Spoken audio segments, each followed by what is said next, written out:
kekerasan fisik yaitu bisa ditampar, didorong, dipukuli, ataupun dilempar batu. Kalau untuk contoh dari kekerasan verbal yaitu tak, nah juga tak. Kalau untuk kekerasan dari psikis yaitu bisa ancam, kontrol, atau bisa aja dibikin tahu. Yang terakhir yaitu contoh kekerasan ekonomi yaitu nggak boleh kerja, nggak dikasih nafkah, dan dikontrol atas soal uang. Nah, berikut ini adalah contoh kasus cerita KDRT yang dialami oleh Ibu Nikita dan juga adik Irna. Sudah beberapa tahun terakhir, suami Ibu Nikita sering melampiaskan amarahnya dengan membentak, memukul, dan merusak barang-barang. Tapi akhir-akhir ini anaknya yaitu adik Irna mulai ketakutan tiap malam, menangis saat mendengar suara keras, bahkan menolak mendengar semuanya. Yuk kita simak video cerita selengkapnya.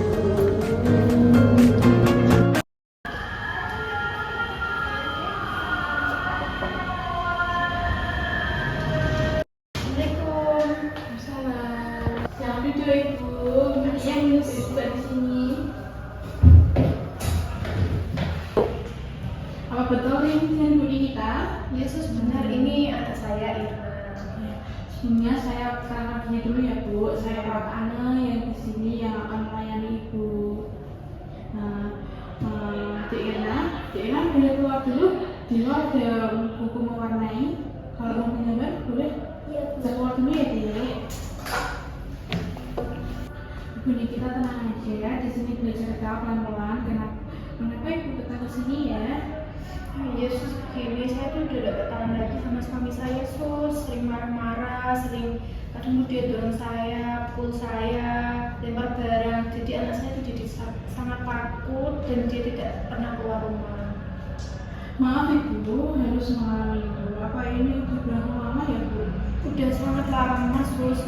Awalnya cuma marah-marah, tapi makin kesini tuh dia makin kasar sama saya. Kemudian tuh sering bikin takut anak saya, nangis sampai malam, sampai susah tidur.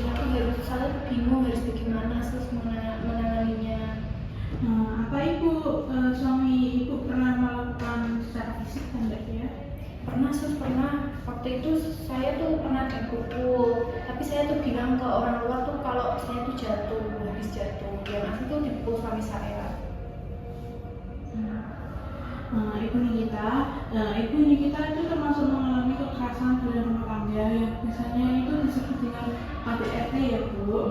Nggak cuma pukul-pukulan, tapi bentakan, ancaman, dan kontrol berlebihan juga termasuk Bu. Oh begitu, saya tuh takut banget kalau saya ngelawan nanti dia makin marah Sus, makin marah, makin saya tuh dipukulin. Tapi saya juga gak mau anak saya kena mental, gak mau anak saya menangis terus ketakutan. Saya paham Ibu. Ya, Ibu nggak sendirian. Kami di sini bisa bantu Ibu. Kalau Ibu mau ada konselor khusus yang bisa dampingi Ibu, kita juga bisa bantu hubungi perlindungan lembaga perlindungan perempuan dan anak. Begitu. Saya paham Bu. Saya juga pengen keluar dari zona yang toksik ini juga Sis. Itu keputusan yang sangat bagus ya Bu yang Ibu sudah ambil. Hari ini Ibu sudah ambil keputusan langkah yang besar. Nanti saya bantu Ibu untuk ngobrol sama konselor, dan kalau perlu ada tempat perlindungan sementara yang aman juga bagi Ibu. Ya baik Sus, terima kasih atas arahannya ya Sus ya. Saya tuh jadi agak sedikit lega, dan mungkin nanti kalau ada apa-apa saya bisa hubungi suster Ani. Iya Bu. Ibu berhak hidup dengan tenang, dan Irna juga berhak tumbuh tanpa takut, tanpa rasa ada trauma. Kita mulai pelan-pelan, Ibu pasti bisa kok. Semangat ya Bu. Iya, makasih Sus. Iya Bu.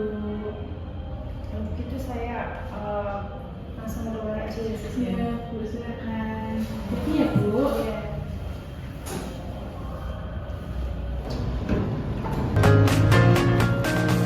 Nah, itu tadi adalah contoh kasus cerita yang sudah saya sampaikan tadi. KDRT bukan cuma masalah pribadi, tapi masalah anak.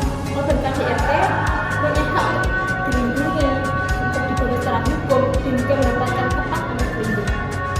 Kalau kamu atau seseorang yang pernah mengalami KDRT, jangan diam. Kalian bisa minta bantuan ke puskesmas, polisi, dan juga lembaga perlindungan perempuan dan anak. Terima kasih semuanya. Bye bye.